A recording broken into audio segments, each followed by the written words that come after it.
हर धर्म में दान करने को बहुत महत्वपूर्ण माना जाता है। माना यह भी जाता है कि जो इंसान इस लोक में दान करता है उसका कल्याण परलोक में भी होता है। लेकिन इस भागते हुए समय में लोगों के लिए दान का अर्थ सिर्फ धन दान तक सीमित रह गया, चाहे इसे समय की कमी समझे या कुछ और। दान कर्म को पुण्य कर्म से भी जोड़ा जाता है।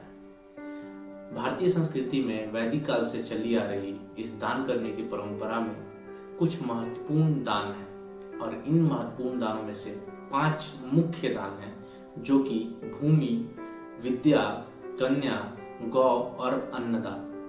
मैं चंदन कुमार साहनी कन्या अन्नदान के अध्यक्ष होने के नाते इन 5 महत्वपूर्ण दानों में से 3 दान जैसे कि विद्या, कन्या और अन्नदान के महत्ता को एक जिम्मेदारी के रूप में लेते हुए अपने टीम मेंबर के साथ जन कल्याण के लिए एक नई पहल की शुरुआत की है, जिसमें हम लोगों के द्वारा सर्व जातीय विवाह उत्सव में सभी धर्म के लोगों को अन्न जैसे चावल, दाल, गेहूं, आलू इत्यादि सामग्री दी जाएगी। योजना के लाभ सभी वर्ग के लोग जो आर्थिक रूप से कमजोर हैं वो ले सकते हैं। धन का दान त्रेता युग से चला आ रहा है। जैसे विद्या धन का दान गुरु विशिष्ट मुनि द्वारा राम को दिया गया था। इस दान से मनुष्य में विद्या और विवेकशीलता के गुण आते हैं, जिससे समाज और विश्व का कल्याण होता है। भारतीय संस्कृति में सदियों से गुरु शिष्य परंपरा में विद्या दान चला आ रहा है। शास्त्रों में भी विद्या का सबसे बड़ा श्रेष्ठ दान माना जाता है। जैसे कहा जाता है कि जिंदगी की असली उड़ान है, इससे हमारा देश महान होगा। शिक्षा नवयुग का निर्माण करती है। मैं सौरभ श्रीवास्तव कन्यादान के सचिव होने के नाते इस शिक्षित समाज के अंतर्गत सभी वर्ग के छात्र छात्राओं को निःशुल्क नए तकनीक के बारे में बताने का प्रयास कर रहा हूँ। एक ऐसा दान है जो बांटने से और बढ़ता है। शिक्षित समाज अभियान के अंतर्गत अपने सभी लोगों को सही दिशा दिखाया जा सकता है। विद्यार्थी कल के नहीं आज के भविष्य हैं और इनका देश के उन्नति के लिए अहम योगदान रहा है और आगे भी होगा।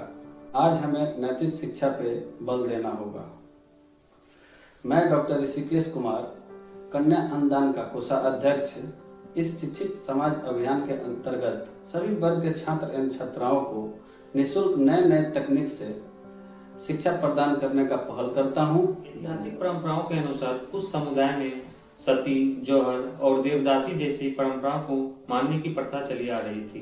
हालांकि आधुनिक भारत में काफी हद तक समाप्त हो चुकी है, लेकिन आज भी भारत के ग्रामीण इलाकों में कुछ मामले आज भी देखे जाते हैं। आज भी ग्रामीण महिलाओं के साथ पर्दा प्रथा का सामना करना पड़ रहा है।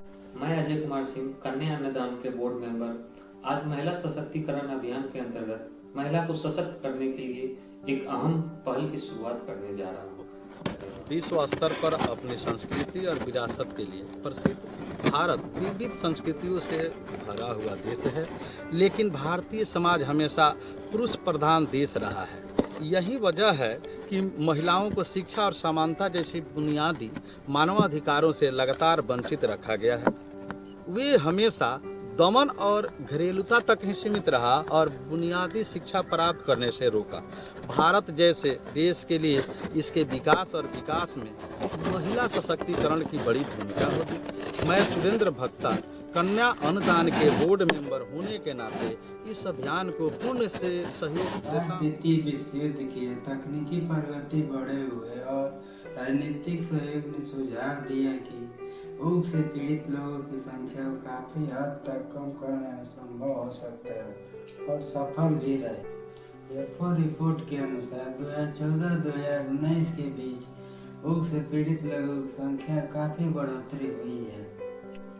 2019-2020 में कोविड महामारी में भारी वृद्धि हुई, जिसके परिणाम स्वरूप लगभग 770 मिलियन लोग कुपोषण से पीड़ित हुए। मैं कमलेश कुमार साहनी, कन्या अन्नदान बोर्ड मेंबर होने के नाते भूख से पीड़ित लोगों की संख्या को कम करने के लिए नई पहल की शुरुआत किया। हम धन्यवाद। अवशिष्ट दुनिया का सबसे बड़ा चिंता का कारण है। भारतीय संस्कृति में थाली में खाना बर्बाद करना पाप माना जाता है। जैन धर्म, सिख धर्म, बौद्ध धर्म जैसे कई धर्मों का मानना है कि भोजन की बर्बादी हमें मृत्यु के बाद नरक में ले जाएगी। इस तथ्य को देखते हुए भारत में 20 मिलियन से अधिक लोग गरीबी रेखा के नीचे हैं।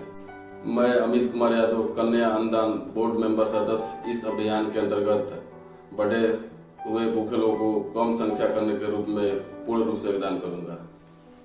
धन्यवाद। अगर आप सभी लोग हमारे कार्य से संतुष्ट हैं और आप लोग को ऐसा लगता है कि हमारे पहल बहुत सारे ऐसे लोगों की जिंदगी अब बदल देगी, तो प्लीज हमारे चैनल को लाइक करें, शेयर करें, सब्सक्राइब करें। Thank you.